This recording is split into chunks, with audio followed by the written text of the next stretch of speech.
So what our rule does is we apply kind of the same presumption of denial, the same clear and convincing evidence standard for any cable that wants to connect directly from the United States to a foreign adversary country.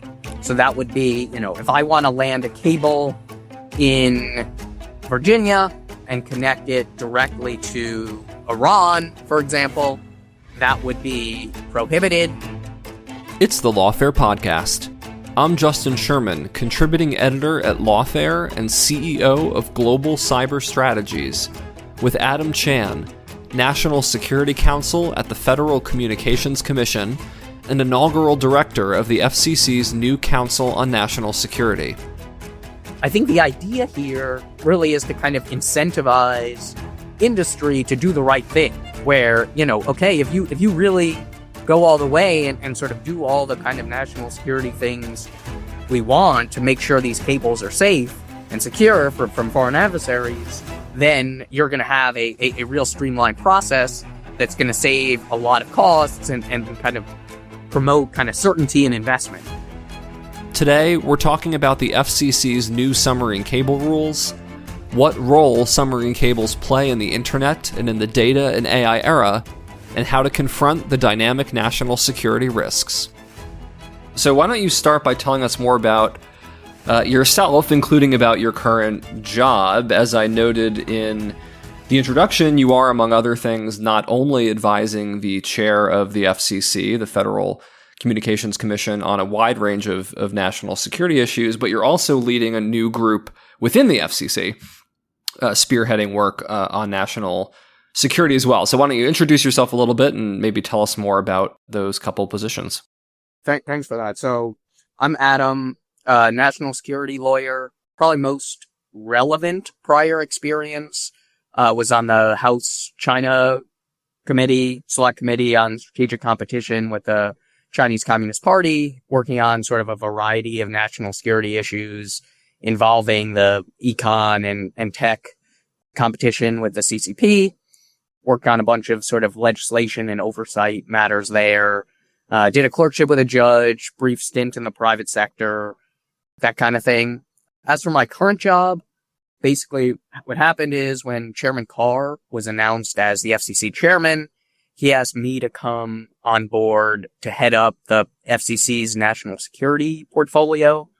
I saw this as kind of a real sign of sort of his broader prioritization of the national security area as a policy matter, given that he sort of wanted someone for the first time to be a direct report to him, focused exclusively on national security. As for the new group, you're right. One action we did take early on was to set up this new Council on National Security, which is sort of internal to the FCC, but really meant to kind of elevate the FCC's general national security role, both within the interagency and to the broader public, but is made up of a bunch of different staff from all the different bureaus and offices within the FCC, whereas historically a lot of these functions have been like more siloed within the agency. And so we see this as really helping to, encourage information sharing, build sort of institutional leadership and memory on the national security issues, and drive a centralized agenda. I think you see this on the submarine cable rule we're talking about today, where a lot of different bureaus and offices helped out, even if the Office of International Affairs sort of took the lead there. And yeah, I mean, just a final sort of point I'd make that I think helpful that national security has been such a sort of bipartisan endeavor, that, for all the things I've worked on, that the council's worked on, have been very bipartisan, that all the different, FCC commissioners, both Democrats and Republicans, have supported. That's helpful ground setting, and we'll circle back to pieces of that. So as you alluded to, we're going to talk today about the new submarine cable rules out from the FCC, how the FCC is approaching telecom infrastructure and national security issues in an era of not just a lot of AI research and development, but also strategic competition with China and a dynamic threat space. But before we get into all of that, start by framing this for us. So what are submarine cables? How many of them are there, in the US, we'll say in quotes, and in the world, and how do they impact our daily lives and the country? Submarine cables have a long history here, but they really have been for a long time and are increasingly so the unsung heroes of global international communication. So the first submarine cable was laid in, I think it's 1866. This was for a telegraph wire that was transatlantic connecting Europe to the United States.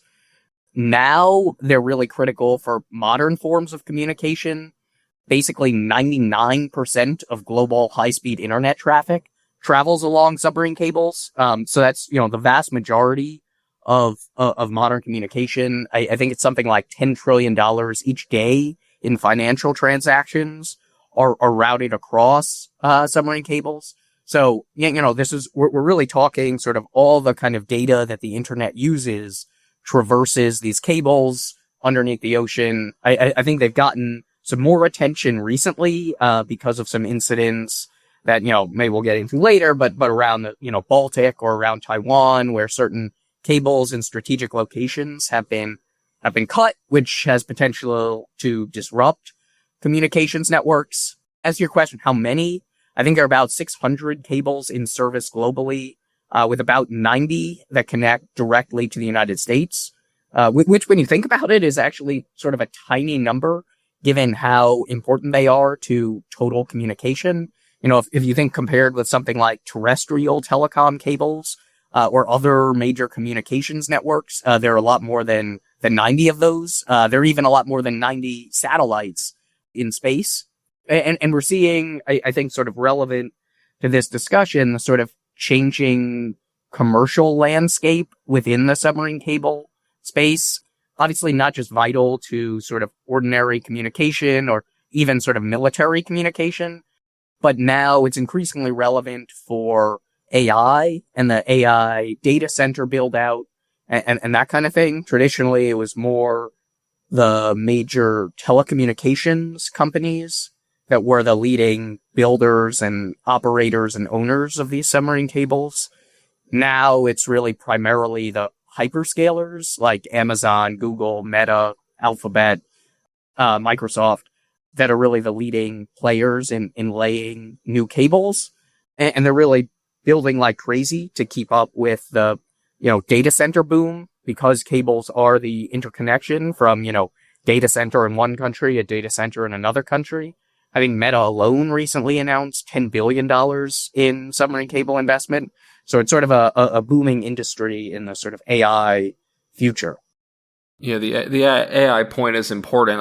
I'm sort of thinking, as you say, it's a smaller number compared to their significance. If this was a webinar, we had video here, I think, to your point, to underscore it, hold up an actual piece of a cable, which of course is about the width of a small garden hose, which sort of always gets people. But in any event, so that's useful context. What is then the FCC's role broadly in regulating submarine cables? And you alluded to some of the recent national security concerns around cables. So related to that, what role does the FCC play in mitigating those kinds of risks to this internet infrastructure?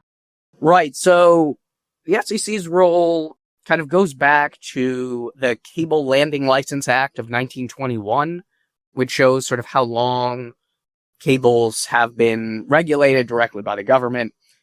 Cable Landing License Act of 1921 sets out a sort of general public interest review of cables landing directly in the United States. So basically, if it connects to the United States and then goes to another point, either from the continental United States to a U.S. territory or, Alaska and Hawaii, or, between Hawaiian Islands or Hawaii to Alaska or something like that. Basically or, U.S. to Europe, U.S. to Asia. Basically any point that's not continental U.S. to continental U.S., you need a license, to land in the United States. In the Cable Landing License Act, it actually gives that authority to the president to review submarine cables. In executive order, I think it was 10530, that was in, I think, 1954. The president delegated that authority to the FCC. And so since then, basically all cables that connect to the US have been licensed by the FCC, which means also we have the power to condition those licenses on licensees adopting certain, rules, measures, standards, etc. So that kind of makes the FCC the main licensor and regulator of the submarine cable infrastructure insofar as it connects to the United States. Often these are in consortia of companies that apply for, to build a cable, whereby, anyone who owns more than 5% of the cable has to become a licensee, and get a license from the FCC. In terms of evaluating risks, traditionally the FCC does not itself take a leading role in identifying what specifically the risks are. The FCC relies on a group of national security agencies, colloquially known as Team Telecom, which is kind of a junior cousin to CFIUS, if folks know about that. It consists of DOJ, DOD, and DHS, and it reviews a whole bunch of telecom and tech licenses for, concerns around mostly foreign ownership, national security, and law enforcement threats, that kind of thing. As part of that, Team Telecom, we give every application for a submarine cable to Team Telecom to review for national security risks, that kind of thing. Usually that results in a sort of mitigation or national security agreement between Team Telecom and the licensee, which then the FCC makes a condition upon the grant of a license. So yeah, that's sort of the current state of play. As I'm sure we'll discuss, Thursday, August 7th, we adopted like a major rule that's sort of the biggest revamp of submarine cable regulation for several decades, that may sort of change up that process to some extent, but that's kind of how we're thinking about things. Let's turn to that rule, and CFIUS, of course, I'm sure most listeners to this episode know, but CFIUS being the, as you referenced, the Committee on Foreign Investment in the United States. So, as you just said, there's a new rule from the FCC out, a solid, I'll note, 207 pages for how the FCC handles the licensing of submarine cables, including, as you were describing, because of the national security risks that are at play. So this rule ranges from updating important regulatory definitions, such as what constitutes a quote-unquote submarine cable system to account for technological changes. It goes all the way to other kinds of things, such as modifying the submarine cable license application requirements for national security reasons. So at a high level, what are some of the major changes in the rule? And what is the reasoning behind some of those changes, perhaps to include some of the recent threats that national security threats that have motivated the changes?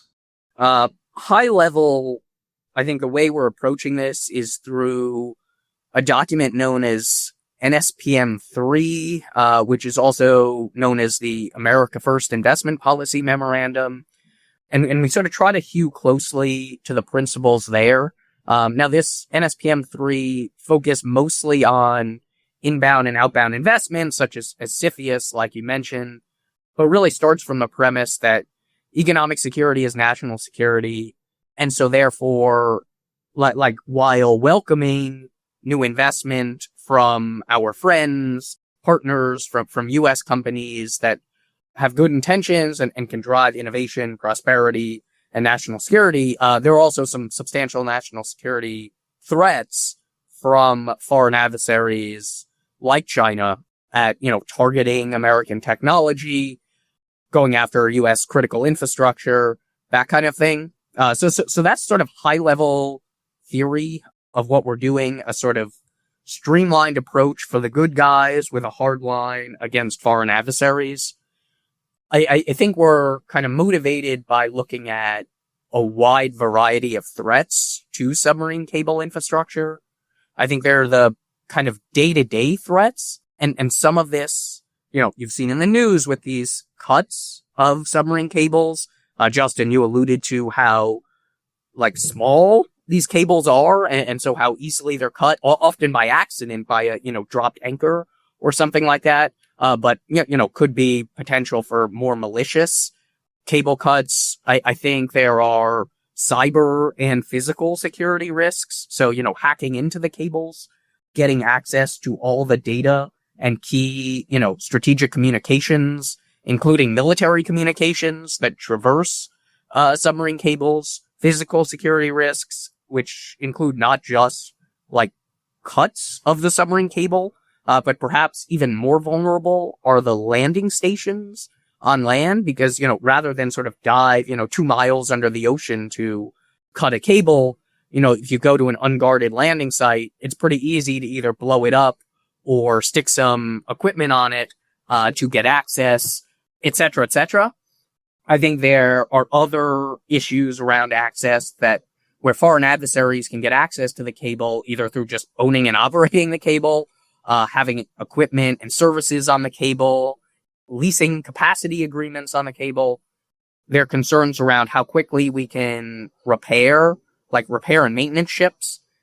So I think that's sort of a survey of the kind of day-to-day risks. There's also more generally like the sort of risks in a crisis, which I think is what really keeps me and others up at night.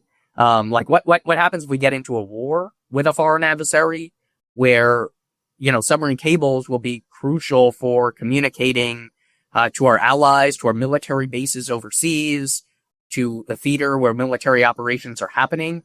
And we can't rely on a lot of cables where foreign adversaries have access. What if foreign adversaries start damaging a whole bunch of cables, which could seriously disrupt our, just ability to communicate, for basic, the economy of the internet, either slowing communication or potentially stalling it to crucial, say to, an island that only has 1 or 2 cables, or in an extreme scenario to the US. I think we have something like 2 American repair ships, which would take, many years to actually repair all our submarine cables if they were damaged, in a sort of simultaneous action.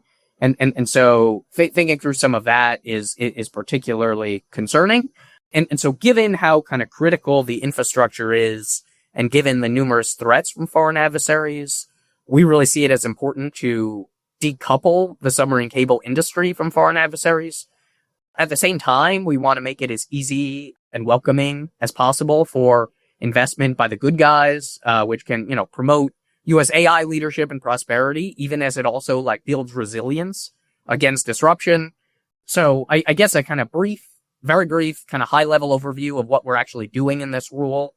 We have a kind of protect and promote side of things. So on the protect side, we have restrictions on foreign adversaries being licensees, on landing in foreign adversary countries, on, certain leasing capacity agreements with foreign adversary entities, on what equipment and services you can use, on submarine cables. We have reporting about the landing stations and the detailed physical location reporting. And then on the promote side, that's sort of more generally kind of in line with Chairman Carr's recently announced Build America agenda, which promotes U.S. infrastructure build out in these sort of critical sectors. We're, looking at how can we, or we did in the rule, codify certain definitions and scope of jurisdiction to give certainty. We streamline a lot of the licensing rules and reporting requirements in this final rule. And then we have that, we'll probably get into, but a further notice of proposed rulemaking where we tee up a lot of other reforms that can hopefully sort of streamline things for the good guys, as it were. This is an excellent segue because, as you said, certainly, for instance, most cable breaks year to year are accidents, but there's also a considerable threat space. And as you noted, how a nation state might act vis-a-vis anything, including a cable during relative peacetime, might be very different in something like a war. So with that in mind, part of the new rule is to get at very specifically some of these national security risks you laid out, to include requiring applicants for a submarine cable license to make certifications in those applications about their physical security measures and their cyber security measures. So talk to us about this. What do these certifications entail? Are companies making them already or not making them adequately already? And what are the potential benefits of these certifications? And are there any risks? For instance, are these self-certified? Are they done through auditing? And how do we ensure these security protections are sufficient for our national security? So currently, the FCC does not require any certifications with regard to cybersecurity and physical security. So this is a new measure we're implementing. Right now, oftentimes in mitigation agreements reached with Team Telecom, entities will have to agree to certain cyber and physical security rules, but those are often sort of ad hoc conditions agreed to by Team Telecom. This is the first time that we're putting a kind of standard certifications for all applicants, going in sort of both the initial application and in renewal applications and modification applications. I think the way we see it is there is a risk in self-certification only, although we do also have a provision where we can request access to the plans at any time, making sure that, entities are actually implementing. We also have some pretty big sticks when it comes to submarine cable licensees, because we can, at any time, if there are violations of the self-certifications, issue penalties, engage in enforcement actions up to and including revocation of the license, and, potential restrictions on future licenses, which is, obviously sort of would be catastrophic for any of the entities operating submarine cables. So we're sort of confident in that sense. We can make them comply without some of the, more substantial kind of reporting obligations that might, sort of be more burdensome than necessary. I guess the sort of base level certifications when it comes to cybersecurity and physical security, in addition to a lot of the reporting on just like the location of where the cable is, where the landing stations are, that kind of thing, we also require all applicants to certify that they created and will implement and update a cybersecurity and physical security risk management plan and take reasonable measures to protect their systems and services from threats that could, hinder the communication services offered through the submarine cable system. And so the plan has to, describe reasonable measures they'll take to address cyber risks, and like risks that come from logical or physical access. It needs to be, signed off by a senior officer at the company that holds the license. And so that's sort of how we're thinking about that. We have some more sort of proposed rules in the further notice that we can talk about later, but that's sort of baseline of the certifications. Part of the logic, as you mentioned this with your high level overview, and the FCC of course gets into this in detail in the rules, is to do two things at once, right? Make it more difficult for foreign adversaries to exploit elements of the cable supply chain, at the same time as making it easier for allies and partners to work with U.S. companies on submarine cable projects. So let's take these in turn. When we say foreign adversary here, what countries are we talking about? And why does the FCC rule presumptively deny applications from companies, perhaps in those foreign adversary countries who were already designated by the FCC as a potential national security risk? So there are two big categories of entities that we're concerned with here, that we impose a presumption of denial for granting a license, whereby we, in general wouldn't even refer these licenses to Team Telecom. We just, have a presumption of denial. These entities would be entities that are identified on our covered list. So the FCC maintains a covered list of certain equipment and services that have been found by the executive branch or Congress to pose an unacceptable risk to the national security of the United States. So this includes, for example, telecommunications equipment produced by Huawei, or, Hikvision, which makes surveillance cameras. And so if Huawei or Hikvision or any of their affiliates or subsidiaries tried to get a license, they would fall under this category. The other category that is most significant is any person owned by, controlled by, or subject to the jurisdiction or direction of a foreign adversary. And that phrase is lifted from a Commerce Department rule.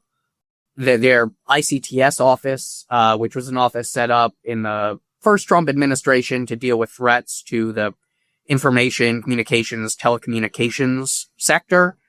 And so what we're really looking at there is 6 foreign adversary countries. So that's China, Russia, Iran, North Korea, Cuba, Venezuela.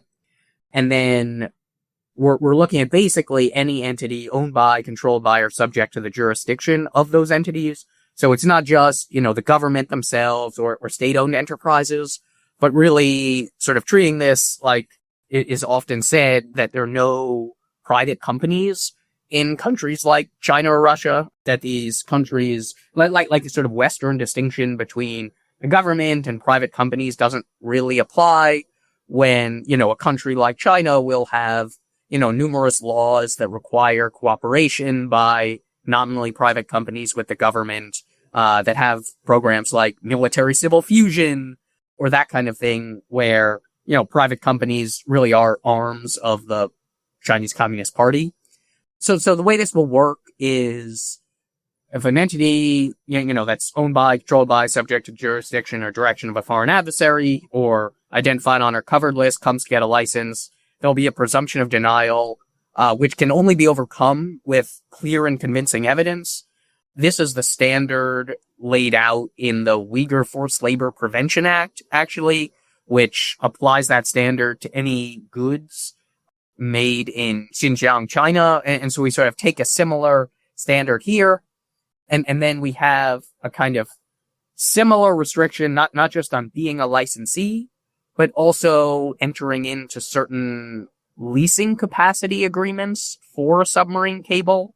We have a prohibition on doing that with any entity owned by, controlled by, subject to the jurisdiction or direction of a foreign adversary again, if the leasing capacity agreement gives that entity the ability to, install, own, manage the actual equipment on the submarine cable within the United States, because we sort of see, and we see kind of all of those as limiting or preventing foreign adversary entities' ability to access the submarine cable and therefore potentially disrupt communication or gain access to the data from a kind of surveillance espionage standpoint.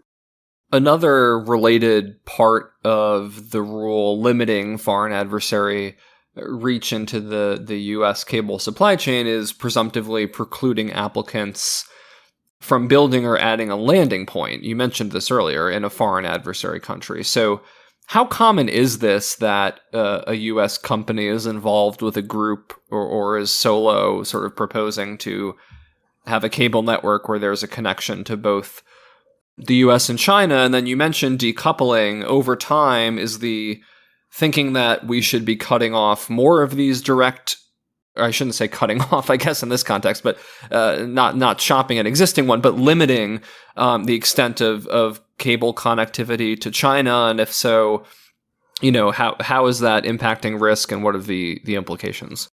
Right. No, it's a good question. And so what our rule does is we apply kind of the same presumption of denial, like we were just talking about, the same clear and convincing evidence standard for any cable that wants to connect directly from the United States to a foreign adversary country.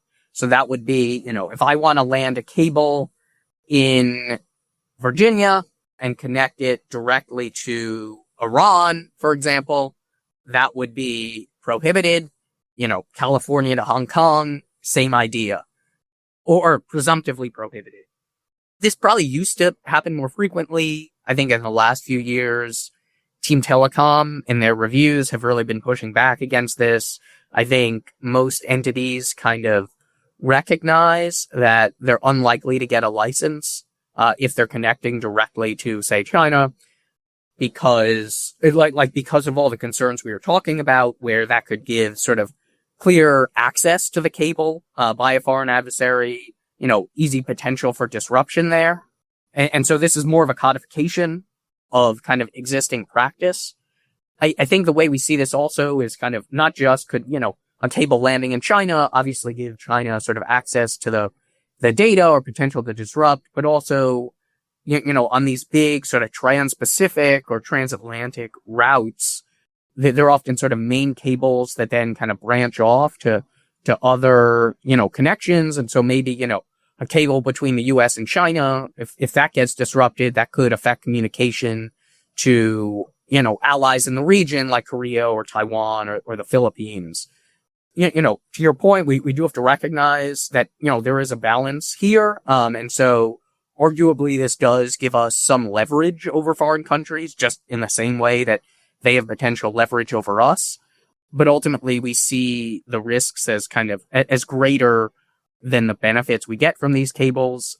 And so notably, I think none of the commentators in our rule actually push back against this. I think there were a lot of the security requirements that some of the industry players were not fans of, but on this one, at least, I think they recognize that the U.S. government's position here is reasonable given the concerns. So that's on the protection against threats side. As was mentioned, there's also the part of the rule to make it easier for allies and partners to work with American companies on sub-cable projects. So how is the FCC approaching this allies and partners idea in the new rule? And if you want to elaborate perhaps on some of the thinking behind it. Right. So I think this may be useful to start a few years ago. The FCC was pretty deeply involved, as was the rest of the government, in a kind of broader international counter Huawei, counter ZTE push that was both in US networks, but also abroad. And I think there we recognize that a lot of the actual telecommunications equipment, unfortunately, there weren't major US players that could compete with companies like Huawei or ZTE. So we really had to rely on Nokia and Ericsson, which are Scandinavian companies that still are sort of leaders and competitors, both in the US and now globally with the Chinese companies. And so we adopted this standard, the trusted vendor idea, rather than just saying, it must be American. Ideally it's American as much as possible, built in America, but also reliant on allied companies that we can, are potential military allies and don't pose the same risks as some of our adversaries. And now I think we see in this space, in the submarine cable space, we're in a much better place than we were in some of the terrestrial equipment sectors, that there are major American leaders in this area. I mentioned the hyperscalers as the owners and operators. They're also leading American companies that kind of dominate a lot of the actual physical infrastructure itself. Like, Corning makes a lot of the fiber, Subcom builds the cables, but they're also, critical kind of allies. They're, Japanese companies, for example, play a major role in building out the cables. I think one place, where allies and partners actually play a pretty critical role is, as I mentioned, in the kind of ship repair and maintenance side of things, where the U.S. really isn't a significant player, and China is perhaps the leading player, as they are in shipbuilding more generally. But luckily, the sort of number 2 and 3 players in shipbuilding are Japan and Korea, which are two, U.S. treaty allies. And so I think, in order to have a thriving cable ecosystem, we need, at least for the foreseeable future, to rely on trusted vendors, which could include these Japanese and Korean counterparts. And so in this rule, we have in the rule we adopted yesterday, an absolute prohibition on using, equipment on our covered list or services on our covered list for submarine cable licensees for their submarine cables. But then we have in the further notice, we propose to go substantially further and basically say you can't use equipment or services produced or supplied by any entity owned by, controlled by, or subject to the jurisdiction or direction of a foreign adversary, which to your point really would be a sort of total supply chain decoupling there. And again, while we would want sort of as much as possible to be American, having sort of close allies as partners, especially for, what is a sort of necessarily international industry like the submarine cable industry. I think that's important to ensure there's sort of no supply chain disruptions there.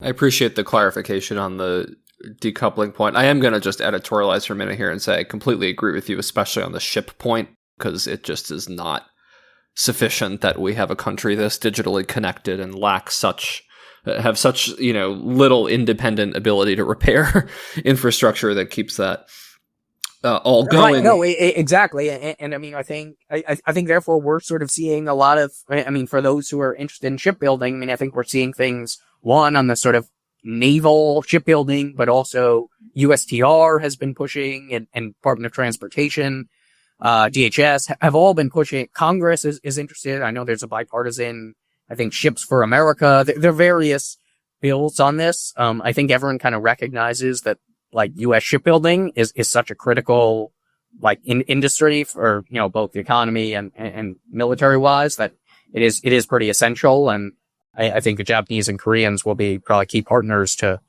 that effort. Certainly. Yeah. Now let's look ahead. As you referenced earlier, the FCC, in addition to the lengthy rule that has just been published, is also pursuing future rulemaking.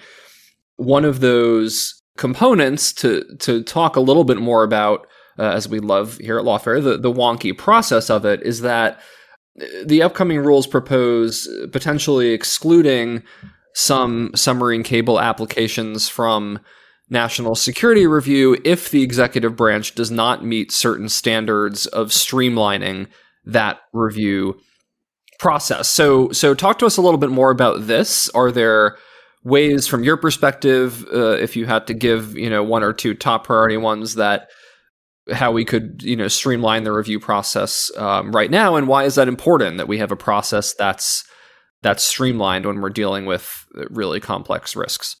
Yeah, so this kind of super interesting, especially for the kind of legal nerds that work in the foreign investment review, kind of CFIUS, Team Telecom, that kind of space.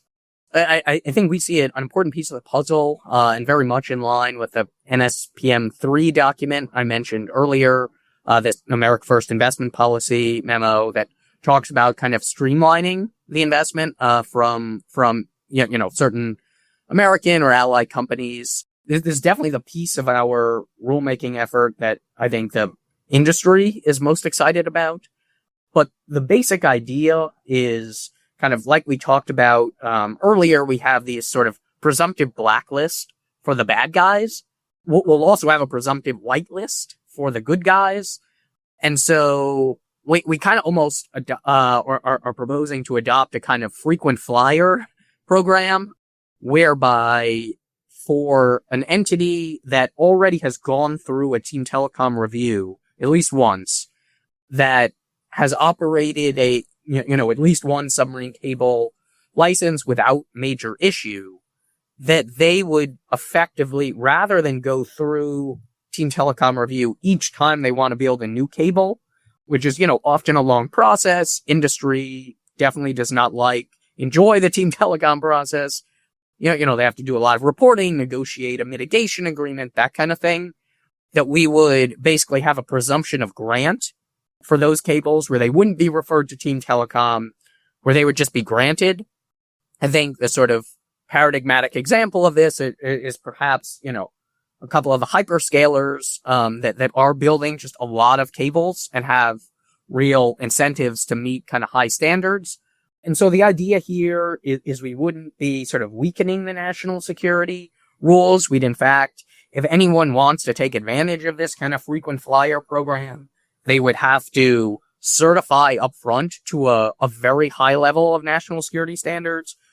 we see comment on exactly what that should be. And likely there will be a lot of comments from industry saying they should be lower and maybe some national security experts saying they should be higher. But the basic idea is that even more than some of the baseline requirements we talked about earlier, but a sort of even greater kind of limiting of foreign adversary involvement, whether that's investment or board seats, a sort of greater kind of physical security and cybersecurity rules, that kind of thing. But if they agree to all that, then they get this really big carrot. And so I think the idea here really is to kind of incentivize industry to do the right thing, where, okay, if you really go all the way and sort of do all the kind of national security things we want to make sure these cables are safe and secure from foreign adversaries, then you're going to have a real streamlined process that's going to save a lot of costs and kind of promote kind of certainty and investment and that kind of thing. So stepping back further, as has now come up, many, many times on this episode, the U.S. faces a range of risks to the telecom supply chain that really are not going away. And obviously submarine cables and especially adversaries like Beijing are part of the threat picture, as you've said many times now. So how do you see the national security risk space evolving vis-a-vis our telecom and submarine cable networks? And where are places where the FCC can act or can even do more to mitigate these complex risks in the coming years? I think these risks will only grow over the near term as submarine cables are ever more critical and as AI becomes ever more critical to the U.S. and global economy, to national security, etc. Additionally, we see often their kind of tenuous connections to certain of our Asian allies, to many of the Pacific Island states, to Taiwan, that kind of thing. And so I think we see these risks as growing, at least in the near term, especially as tensions, potentially are high with certain countries. But over time, I think we have a real opportunity to substantially reduce the risks by building in resiliency within the cable system overall. That, the more cables that are built that we can say confidently are secure, the safer we are, because the harder it is to disrupt cables if they're, if one gets damaged or two get damaged or three get damaged, if there are 10 backups, that's not as significant a threat. Obviously, in the kind of telecom sector more generally, there are a range of risks, as you mentioned. I think we see submarine cable infrastructure as a particularly critical node in the sort of telecom sector more generally.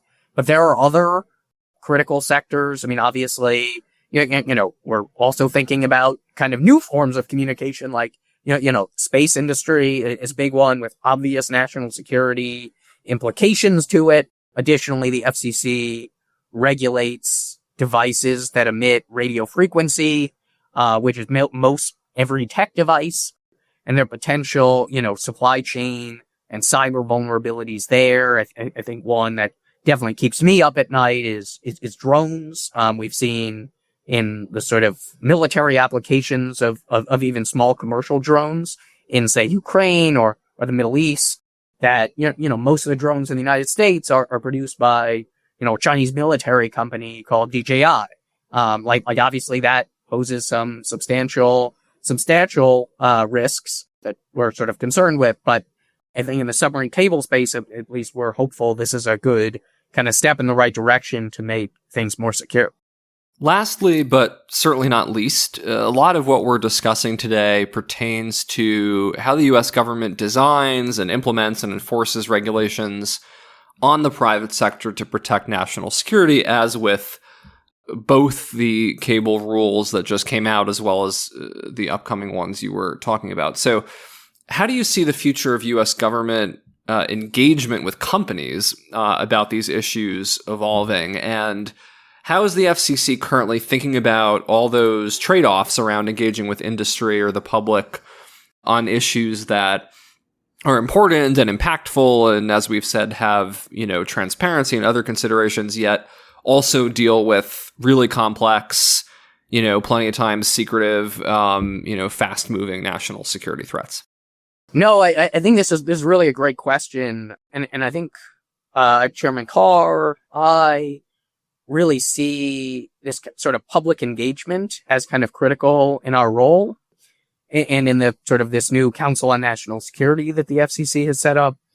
I think traditionally a lot of the national security agencies, be it DoD or the intelligence community or the FBI or Department of Justice, that do a lot of great work in the national security space, like obviously industry is just going to be a lot more, either industry can engage at all for the most part, like the intelligence community, or are going to be a lot more cautious with certain entities than they would with the FCC, which is more of a traditional economic regulator.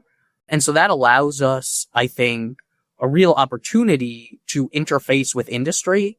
I think in this rulemaking, I had a lot of meetings with various industry groups, coalitions, companies. Industry filed a lot of comments in our record. I'm sure they're going to file a lot of comments in our record for the further notice of proposed rulemaking, especially on this frequent flyer program we discussed.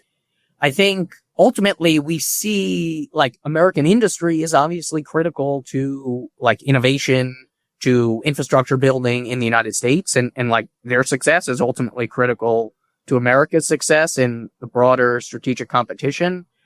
That said, I think we also need industry to do more on the national security front, especially in like critical industries like technology, telecom, that we really need to see them like rise to the challenge when it comes to foreign adversaries like China, mitigate their risk exposure, ultimately decouple. I think we're starting with the submarine cable sector to maybe help bend the curve in that direction, such that, industry has substantial carrots and sticks to adopt national security when it comes to foreign adversaries. And, if we can incentivize them to, adopt good standards, and provide kind of clear rules, clear guidelines of kind of what something like this would be. And if they do it, then they would really have the support from us and from the government to, innovate, build, and thus support, a growing American economy and strengthening U.S. national security. That's all the time we have, Adam. Thanks very much for joining us. Thanks so much for having me, Justin. The Lawfare podcast is produced in cooperation with the Brookings Institution. You can get ad-free versions of this and other Lawfare podcasts by becoming a Lawfare material supporter through our website, lawfaremedia.org/support. You'll also get access to special events and other content available only to our supporters. Please rate and review us wherever you get your podcasts. Look out for our other podcasts, including Rational Security, Allies, The Aftermath, and Escalation, our latest Lawfare Presents podcast series about the war in Ukraine. Check out our written work at lawfaremedia.org. The podcast is edited by Jen Patia, and our audio engineer this episode was Goat Rodeo. Our theme song is from Alibi Music. As always, thank you for listening.